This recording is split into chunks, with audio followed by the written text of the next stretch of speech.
Bonjour, sacré féminin, sacré masculin, heureuse de te retrouver aujourd'hui. Aujourd'hui, je fais une guidance pour le sacré masculin. On termine la semaine avec lui. Et je me suis dit, nous sommes dimanche, que cela te plairait certainement d'avoir cette guidance-là aujourd'hui. Alors, j'ai pris mon paquet, j'ai commencé à le battre et de suite est sortie comme un ressort cette carte-là. Donc voilà, juste avant que j'appuie sur le bouton pour enregistrer, et très très vite elle est sortie sur le premier battement de carte, ou battage de carte, je sais pas comment on dit. Et j'ai trouvé la manière dont elle est sortie vraiment comme un ressort, comme s'il y avait un ressort dans le jeu qui la faisait sortir. Cette carte est sortie du milieu du jeu. Et je me suis dit, bon, je vais pas la remettre dans le paquet, je vais la sortir. Parce qu'elle nous montre très clairement la fusion du principe masculin et du principe féminin. Donc ici, on nous montre un sacré masculin qui est certainement en train d'équilibrer ces deux polarités, féminine et masculine. Et en même temps, ça nous montre aussi le travail qui est en train de se faire intérieurement pour lui. C'est pas rien. Et ce que je ressens là, c'est qu'à travers cette carte, c'est un moment qui est important. On peut voir la vigilance de l'alchimiste. Voilà. Et en même temps, il est plein d'espoir. Donc, on a un sacré masculin qui est certainement aussi plein d'espoir pour sa vie. Pour moi, il y a plus de clarté ici. Il sait ce qu'il veut, il sait où il veut aller. Et j'ai cette sensation qu'il est en train de prendre sa place aussi. C'est ce qui me vient là. Qu'est-ce que je peux dire de plus dès j'entends demande. Alors oui, effectivement, cette carte-là fait partie du secteur du mariage et on pourrait penser à des demandes en mariage. Et réellement, à l'époque du grand jeu de Mademoiselle Lenormand, quand cette carte sortait, en fonction de où elle était placée dans le jeu, évidemment, puisque on regarde toujours les petits sujets qui sont ici, on a toujours un sujet qui est plutôt positif et un petit sujet qui est plutôt négatif. Et donc, moi, cette carte-là tombe au centre, donc je ne vais pas regarder les petits sujets puisqu'au centre, c'est le consultant, donc le sacré masculin. Mais si elle devait tomber à côté ici d'une autre carte, alors effectivement, par exemple ici, je regarderai le petit sujet qui se trouve tourné vers le consultant. Et si elle tomberait ici, eh bien, je regarderai l'autre petit sujet qui a une autre signification qui serait tourné vers le consultant. Mais là, elle est au centre. Donc, je peux déjà commencer par elle avant même de tirer les autres cartes. Parce qu'elle nous parle de cette transformation alchimique dans le secteur du mariage. Elle nous parle d'union, d'association. Donc, c'est bien sûr, ça peut être aussi dans le domaine du mariage, hein. On parle de solitude rompue ici, donc peut-être qu'on a un sacré masculin, qu'on a marre d'être seul aussi, qui a envie de s'unir avec son autre, qui a envie de la retrouver et qui peut-être effectivement se projette beaucoup plus qu'avant et se dit ben, c'est elle ou c'est lui, hein, si c'est tu es un homme avec un homme. Ou même une femme avec une femme, tu peux te retrouver si tu es une femme dans le tirage du sacré masculin aussi, puisqu'encore une fois, on a tous l'énergie féminine, masculine en nous, la polarité féminine ou masculine en nous. Se retrouver, en fait, je dirais, se sentir entier, complet, c'est justement d'équilibrer ces deux polarités en soi. Ici, cette carte, elle nous parle d'un désir, comme désir de réalisation. Donc c'est ce que je te disais en fait. Ici, j'ai un sacré masculin, toi qui es un homme et qui regarde par exemple, ou une femme, tu peux avoir ce désir-là qui monte en fait. Tu peux le ressentir monter et tu as envie qu'il s'accomplisse. Toutefois, on te dit ici que c'est important au début justement Ce qui me vient là, c'est que certains duos, je pense, vont se retrouver à nouveau. Euh, il y a certainement eu des séparations, comme c'est souvent le cas. Donc là, je suis dans les relations sacrées, dans ces liens d'âme, liens flammes jumelles, âmes jumelles et même âmes sœurs. Il y a des relations âmes sœurs qui sont importantes. Ce qui compte, c'est que tu te retrouves, en fait, que ça te parle. Si ça te parle pas, c'est pas pour toi, c'est une guidance générale. Et tu as le mail si tu veux avoir des informations pour une guidance personnelle. Donc ici, on a un sacré masculin qui se projette, qui a envie de s'unir à la personne qu'il a dans le cœur, qui a envie que les choses s'accomplissent. Mais ça demande d'être vigilant, ça demande de la vigilance, ça demande peut nous faire penser à disponibilité aussi également. Et donc justement, d'être à l'écoute, d'être disponible à l'autre aussi. Donc je te disais, certains duos vont certainement se retrouver. Il va y avoir des nouvelles. On a certainement un sacré masculin qui va refaire surface et donner des nouvelles. C'est marrant parce qu'autour de moi, j'ai donc des personnes qui sont proches, hein, des personnes proches qui me sont proches. J'ai 3 duos d'âmes jumelles. Donc flamme jumelle, âme jumelle, appelle comme tu as envie. Je sais qu'il y en a qui dissocient. Moi, j'ai pas envie de m'enfermer dans les étiquettes, mais du coup, j'ai 3 duos comme ça. Et j'ai pu observer à quelques jours d'intervalle qu'effectivement, il y avait eu aussi, c'est vrai, des nouvelles du masculin qui étaient restées plutôt silencieux ces derniers temps. Et d'un coup, qui refait surface avec un sacré féminin qui a eu cette sensation d'avoir joué toutes ses cartes, justement, et qui a laissé et qui laisse le sacré masculin vivre sa vie. Elle vit sa vie aussi. Et parce qu'elle a cette sensation d'être allée au bout finalement des choses, eh bien elle a accueilli, accepté ce qui se passait et aussi l'attitude, le comportement de sacré masculin, elle le laisse libre et elle a lâché prise. Et du coup, on a un sacré masculin qui doit sentir ce lâcher prise, cette forme de détachement aussi, et qui se dit, mince, je la sens plus vraiment là. Je sais pas exactement si je vais la revoir, parce que souvent, donc là, je vais partir sur la psychologie de l'homme, hein, et tant qu'il sait quand il va retrouver l'autre, il est tranquille. Il fonctionne pas comme une femme. C'est-à-dire que lui, il sait, donc il va qu'à ses occupations. Et même si c'est dans 6 mois qu'il retrouve la personne qu'il aime, eh bien, lui, il est tranquille. Là où il est moins tranquille, c'est quand il n'y a pas de connu, quand il ne sait pas.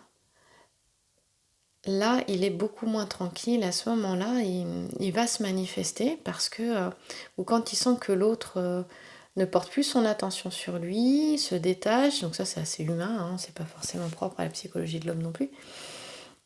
Mais c'est vrai que l'homme, tant qu'il sait quand il va retrouver sa bien-aimée ou son bien-aimé, eh bien, il est tranquille et il n'a pas besoin d'envoyer des messages tous les 4 matins. Voilà. Nous, les femmes, on ne fonctionne pas du tout de la même manière. On en vient à fonctionner peut-être comme ça par la suite, plus tard, quand on est bien avec soi-même, quand la solitude n'est plus subie, mais plutôt un moyen de se ressourcer quand on est bien avec soi-même. À ce moment-là, on est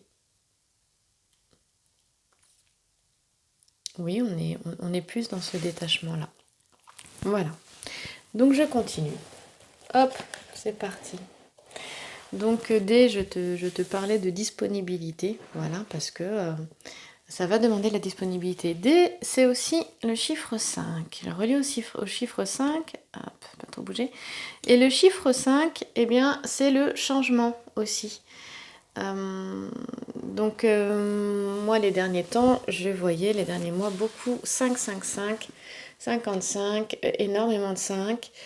Et très récemment aussi, et effectivement, le changement, alors que je ne voyais pas encore, si je regardais les apparences, il n'y avait pas du tout de raison de changement. Et effectivement, le changement m'a été bien annoncé, puisque un événement a fait que oui, il y a un changement très positif qui arrive, mais très rapide. Donc il y a une décision, comme décision à prendre aussi très rapidement. Ce qui est très bien. Donc là, ça va bouger pour Sacré Masculin. On a quelque chose là qui vraiment... je reste beaucoup sur cette carte-là parce qu'elle est importante. Elle est un petit peu comme l'aboutissement de quelque chose, cette carte-là. Elle annonce un changement, mais elle annonce vraiment une profonde transformation, mais quelque chose qui est, ça y est, qui est prêt, qui est mûr en fait. Voilà. Et pour moi, il y a une maturité. Donc on a certainement un Sacré Masculin qui a acquis plus de maturité aussi, voilà, dans son évolution pour lui-même. On parlait de prise de conscience les dernières semaines du masculin justement, et là on n'est plus dans les prises de conscience, on est dans quelque chose qui est effectif. L'ensemble floral, pistil et étamine, ici, nous parle justement d'entente et de satisfaction, pas d'entente, pardon, de joie et de bonheur, pardon. Voilà, de joie et de bonheur. Et on a notamment ici, avec la constellation de la Grande Ourse, on nous parle de maîtrise des sentiments. Donc la Grande Ourse, elle ressemble à un chariot, hein, elle est faite de 7 étoiles. On la connaît toutes et tous. Et effectivement, on nous parle aussi, j'aime bien avec la lettre D, il était bien question de détermination, mais aussi d'efficacité et de ténacité. C'est-à-dire que là, il y a une décision qui est prise, il sait où il va, il sait peut-être pas comment il va faire, mais il sait ce qu'il veut. Et dans certains duos, on a un Sacré Masculin qui a pris la décision vraiment de retrouver celui ou celui qui l'aime, qu'il a dans le cœur. Et ça annonce vraiment de la joie, et de la sincérité surtout, hein, dans ce qui est ressenti, dans ce qui est échangé. Et il y a une forme aussi de quelque chose comme des promesses qui seraient tenues. C'est-à-dire ce qui est dit sera fait. Voilà, dans ce sens-là. Et il y a un resserrement des liens. Donc on peut penser que dans ce lien sacré, dans ce lien d'âme, que justement il y a aussi, avec cette fusion du principe masculin et féminin, on a aussi un renforcement encore du lien. Je ne sais pas si on peut parler de renforcement du lien, mais j'ai l'impression qu'on passe à une autre étape, encore une fois, dans ce lien.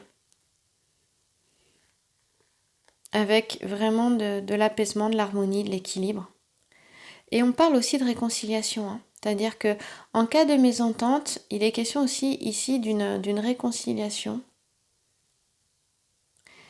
Et il est possible qu'il y ait des mariages, effectivement, il y ait des pax, il y a des légalisations comme ça d'une union qui puisse se faire pour certains et certaines. Encore une fois, c'est pas pour tout le monde, hein, sautez pas au plafond. Revenez à ce qui vous parle, à ce qui résonne, et c'est important. Il y en a, ça les agace quand on dit ça, mais c'est vrai, c'est comme ça que tu reviens à ta guidance personnelle, parce qu'il ramène ce que tu entends à ta propre expérience. Il ne s'agit pas de l'avaler comme ça et dire ah bah ouais c'est pour moi il va se passer ci, il va se passer ça. Non, ça reste que des hypothèses. Le message tu le reçois s'il y a une vibration en toi qui se fait, si vraiment ça c'est au diapason quoi. Hein, c'est comme quand t'accordes un instrument de musique. Si ça te répond à l'intérieur par rapport à ce que t'entends, ouais, si ça te fait vibrer, s'il y a quelque chose qui se passe, alors le message il est pour toi. S'il se passe rien, et si t'es pas d'accord, mais c'est que c'est pas pour toi. C'est tout. Voilà.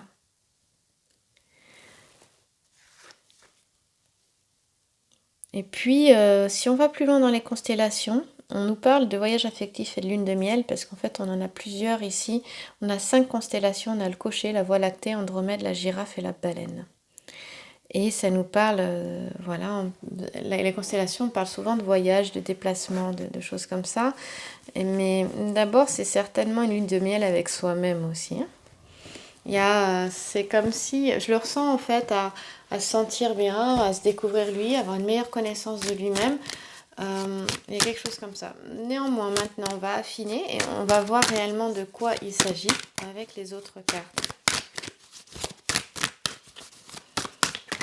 Bon, autant celle-ci elle est sortie de suite, autant là... Non, elle ne veut pas. Mais...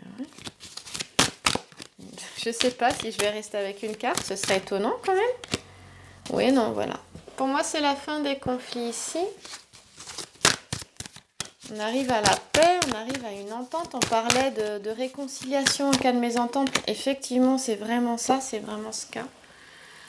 Hop là. Et voilà, après, c'est ce que je disais, c'est-à-dire que après avoir...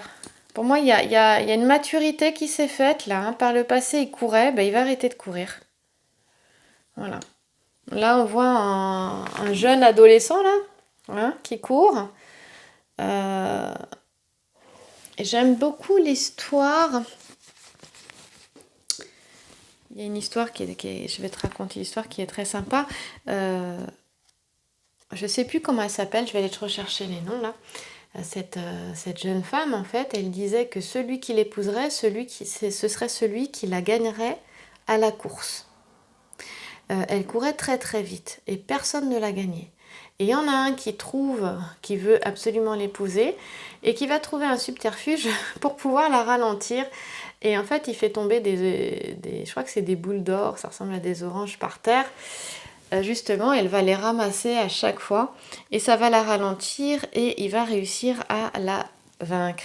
Et ça nous montre aussi, et donc il va pouvoir l'épouser, ça nous montre aussi que le sacré masculin, il sait ce qu'il veut et qu'il va user justement de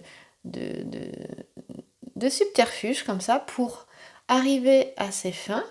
C'est aussi utiliser son charisme, c'est aussi utiliser, oui, certainement une stratégie, mais qui est positive ici pour peut-être se réconcilier effectivement avec reprendre contact avec la personne qu'il a dans le cœur, avec son autre. Alors ici, il s'agit donc d'Hippomène et Atalante, hein, avec le valet de trèfle. Donc tu les as tous les deux ici. Et ce sont donc pas des boules d'or, mais des pommes d'or. Et on te dit, je te raconte l'histoire. Hein. Afin de ramasser les pommes d'or, Atalante se baisse, perd du temps, laissant gagner Hippomène. Donc Atalante, c'est la jeune femme, Hippomène, c'est le jeune homme. Et Atalante était une héroïne du temps d'Hercule et de Jason. Ce personnage symbolisa le garçon manqué de la mythologie grecque. On te dit, le récit de son histoire raconte que son père, Iazos, désespéré d'avoir eu une fille au lieu d'un fils, l'abandonna dans une forêt où elle fut nourrie par une ours avant d'être recueillie par des chasseurs qui l'élevèrent. Son éducation fut rude et virile. Rapidement, elle devint la championne de la chasse et de la course à pied, art dans lequel elle fut invincible ou presque. Donc c'est ce que je te disais. Voilà, presque personne ne pouvait la vaincre. Atalante fit vœu de virginité, ce qui n'empêcha aucunement les multiples prétendants de se manifester. Son père, qui à la longue avait consenti à la reconnaître, se montra désireux de la marier afin d'assurer sa descendance. Après de nombreuses réticences et refus, elle acquiesça en déclarant qu'elle n'admettrait d'autre mari que celui qui la vaincrait à la course. Ceux qui échoueraient seraient aussitôt mis à mort, ce qui fut le cas pour beaucoup. Voilà, à l'époque c'était ça. Aphrodite, déesse de l'amour, décida de favoriser l'un d'entre eux.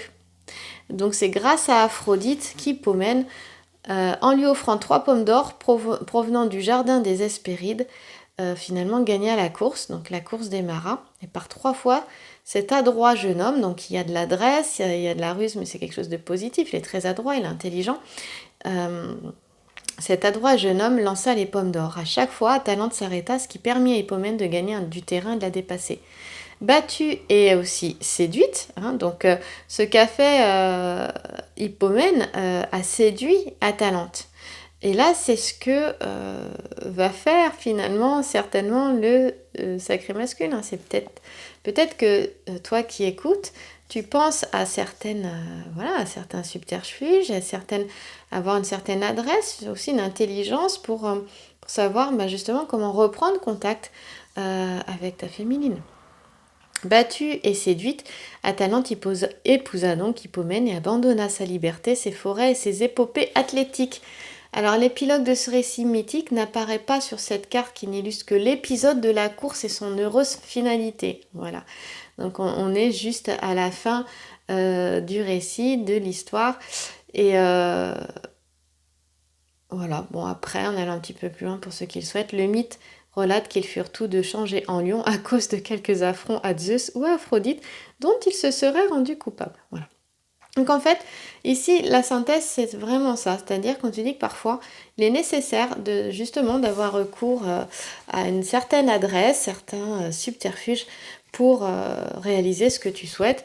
Et bien sûr, à condition que l'objectif soit pur, et altruiste aussi, certainement. Et à ce moment-là, les moyens sont donnés et serviront au mieux. Voilà. Mais ils doivent être, on te dit, appropriés au but à conquérir. Donc voilà pour la petite histoire sur entre Atalante et Hippomène. Et donc, si tu veux, avec ici, on a... Donc, c'est pas là qu'on est. Attends. Avec ce petit nuage-là, il y a quelque chose d'important qui nous est dit. C'est qu'ici, on voit que le sacré masculin, il n'a pas l'intention de lâcher l'affaire. Je te le dis simplement. Justement, il a cette idée en tête. Et même ça le perturbe, c'est-à-dire ça le tourmente tellement il y pense à se dire mais comment je peux reprendre contact avec elle ou avec lui. Et on lui dit justement de savoir user de séduction, de l'art de séduction justement pour réaliser ce qu'il souhaite, en complément de ce que je te disais en termes de synthèse. Voilà. Non, parce que la lettre K est reliée au 16, 1 plus 6 égale 7 en réduction théosophique. Et le 7, on est vraiment dans une illumination intérieure. On voit bien, je parlais qu'il y avait plus de maturité. Voilà, on se souvient de quelque chose, on a accès à sa connaissance, à un savoir, mais c'est aussi, on trouve sa vérité. D'un coup, tout s'est éclairé. Voilà, donc cette nécessité de ruser pour séduire, d'utiliser son charme, à condition que cette stratégie, et parce que cette stratégie va servir une bonne cause, et il va être aidé en fait. Et on voit qu'ici, on a un joli talisman, donc on va aller voir, on sait qu'il va être aidé, et il est possible justement, là on a cette notion de mouvement, là on est plus dans le passé, là dans le futur, donc en plus ils sont, Hippomène court de la droite vers la gauche, donc il court vers le futur et voilà, il sait déjà ce qu'il veut, il veut l'épouser, il veut la retrouver. On nous parle d'association d'union de mariage ici quand même, donc ça c'est drôle parce que l'histoire elle se suit et évidemment en la retrouvant il se dit je risque de me retrouver face à quelqu'un qui est pas très content et néanmoins j'ai quand même envie de lui serrer la main. Alors attends, tu vois pas ce que je suis en train de faire, je reviens, voilà, donc tu vois ici, l'histoire se déroule dans ce sens-là. Et voilà, il veut retrouver sa belle, il y pense. Et ici, il sait qu'il va retrouver certainement des résistances. Ici, on voit les conflits, mais il y en a un qui serre la main à l'autre. Et il y en a un qui veut la paix et l'autre qui reste quand même en garde. Donc il peut s'attendre à ce que son sacré féminin, c'est finalement, effectivement, soit en garde. En tout cas, c'est ce que lui pense. Et en tout cas, il va être aidé parce qu'on nous le dit avec le petit sujet ici. Donc on va aller voir ce qui se passe. Donc il va y arriver, Hippomène va y arriver, le sacré masculin va vraiment y arriver. Ici, ça nous parle aussi de charme et de séduction. Hein. C'est Vénus qui se promène dans son char tiré par des oiseaux. Je ne sais pas si tu arrives à voir les oiseaux là. Hop. Voilà. Tu vois ici, il y a des oiseaux. Voilà. Hop. Donc le but est atteint, il va y arriver et c'est vraiment renforcé. D'abord, il est persévérant. Hein, l'ensemble floral, ici, on nous parle d'œillets panachés, de ménisperme et mouron. Et ça nous parle de satisfaction, justement, obtenue par la persévérance. On nous parle de bonnes inspirations avec la constellation du cheval. En fait, elle est au nord du Verseau et à l'est de Pégase. Et le cas nous parle de puissance de volonté et d'impulsivité. Donc, il y va. C'est marqué. Et là, on nous parle justement qu'il y arrive et que là, les buts sont atteints, que la paix revient, que les choses se règlent. Oui, c'est ça, en protection. Donc, j'ai bon espoir que le sacré masculin, finalement, arrive à ce qu'il souhaite. Il se sentait seul quand même, hein, sans son autre. Ici, on nous parle de solitude avec la constellation d'Acturus. Qui se situe, on parlait de la grande ours d'ailleurs, c'est assez marrant parce qu'on parlait de la grande ours et ici, et eh bien elle se situe dans le prolongement de la grande ours, dans le prolongement de la queue de la grande ours, Arcturus, et donc on est vraiment dans une suite, hein, on a encore l'histoire qui suit ici. H nous parle d'ambition, de détermination, d'opportunisme, et ici on a donc Kanda Draconis, qui nous parle de soucis, d'épreuves, de conflits, de choses comme ça. Mais que malgré ça, ici, on a le talisman, c'est le talisman du soleil, qui nous parle du succès, en fait, dans les entreprises. Donc, effectivement, cette carte va nous annoncer un face-à-face. Donc, un face-à-face, le sacré masculin va faire face, va peut-être retrouver son hôte, donner des nouvelles, mais pour lui, c'est un peu comme si en fait il allait au combat, mais en sachant que il veut la fin de ce combat entre guillemets. Bon, moi je prends le terme de combat, mais ce serait pas vraiment le terme approprié. Mais lui, il pense peut-être justement qu'il va être face à quelqu'un qui va résister. Et parce que, bon, bah, il a aussi pris conscience de ce qui avait pu être fait. Il n'a peut-être pas toujours été fier non plus, hein, mais sacré féminin aussi. Je crois que quand on est dans l'ego, on n'est pas toujours fier de ce qu'on a pu faire ou dire. Hein. Bon, il n'est pas question de jugement ici. Mais ici, les conflits vont être réglés. Et l'entente, hein, on parlait que la mésentente ici, c'était terminé. L'entente va revenir hein, dans les échanges affectifs. Voilà, en fait, le ciel va s'éclaircir et le bonheur va revenir. Je parlais tout à l'heure de bonheur et de joie.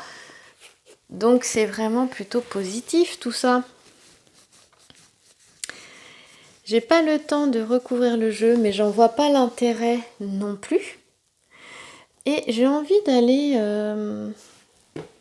voir un petit peu ce que nous dirait Béline. Ça va être la surprise. Je tremble un peu à chaque fois que je prends Béline. Justement sur le sacré masculin. Ça va nous dire tout autre chose pour pouvoir avoir un petit complément d'information. Justement, là, on est sur l'état d'esprit ici du sacré masculin par rapport à son autre. Donc, qui était plutôt positif. Hein. Bah ouais, bah, je fais pas exprès. Hein. Quand c'est positif, c'est positif. Puis quand ça l'est pas, bah, je te le dis aussi. Mais hop là. Alors, les sacrés masculins.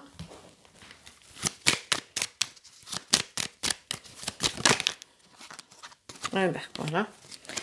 Alors déjà, bah, on nous parle de sagesse. Donc voilà, il y a une sagesse, je parlais de maturité, on parlait aussi d'illumination à un moment donné intérieure, de cet équilibre entre les deux énergies, principe masculin, principe féminin. Bon, bah, on voit bien qu'on est, qu'on est toujours dans cette sagesse, hein, effectivement. La chouette, là, elle est couronnée, hein, en fait, elle est symbole de sagesse et de connaissance. Et comme elle est couronnée, elle est aussi, elle rassure et elle protège. Hein. Donc, en fait, elle promet des relations sincères, des relations quelles qu'elles soient, des relations affectives, sages, sincères et tendres. Voilà. Et elle amène une compréhension, cette chouette, donc dans le relationnel en général, hein, que ce soit dans un domaine pour le sacré masculin, justement sentimental ou professionnel ou familial. Et il y a un retour à l'équilibre justement qui est là. Et nous, vraiment, on voit cet équilibre, on en parlait entre le principe féminin et masculin. Et puis il y a aussi, on parle de réflexion pour les projets aussi. Dans les projets, on voit bien qu'il y a un projet là, un projet de retrouver son autre. C'est une carte qui est sereine, qui tranquillise, voilà. Et en cas de difficulté, d'épreuve, ou même, on va dire, s'il y a un entourage abusif à l'extérieur, en fait, elle protège de ça. Et donc forcément, elle rétablit les énergies, cette carte-là, qu'elle soit physique ou morale ou psychique. Voilà, elle est très sereine en fait, je ressens beaucoup de paix dans ce tirage, moi ça me fait du bien. Et on te dit que justement cette chouette-là, elle te permet d'atteindre sereinement les différents objectifs que tu souhaites réaliser, sacré masculin. On va essayer d'en tirer une autre. On va laisser une s'éjecter. Allez, hop. J'ai tout qui est tombé, donc c'est pas possible. J'en ai trop. Par contre, j'ai quelque chose qui s'est vraiment retourné ici. Et on a le bonheur, tu vois, ici. Et on a l'appui dans ce qui s'est retourné. Et j'ai la campagne. Donc, et certainement après, tu vois, après des soucis là. Ici, on a bonheur, on a un soutien, on parlait de protection, d'appui. Et ici, on retrouve, peut-être pendant les vacances, hein, dans un milieu naturel, suite à vraiment des soucis. Ici, pour le sacré masculin, il était peut-être fatigué, épuisé, certains étaient même malades. Mais je dirais il avait cette maladie, on parle de maladie, tout de suite après, donc dans ce qui s'est retourné, en fait, je continue l'histoire, tout de suite après, j'avais l'union, il avait la maladie d'amour. Hein. Hop là, on reprend ici, il avait la maladie d'amour. Voilà. Je vais te souhaiter une belle journée ou une belle soirée.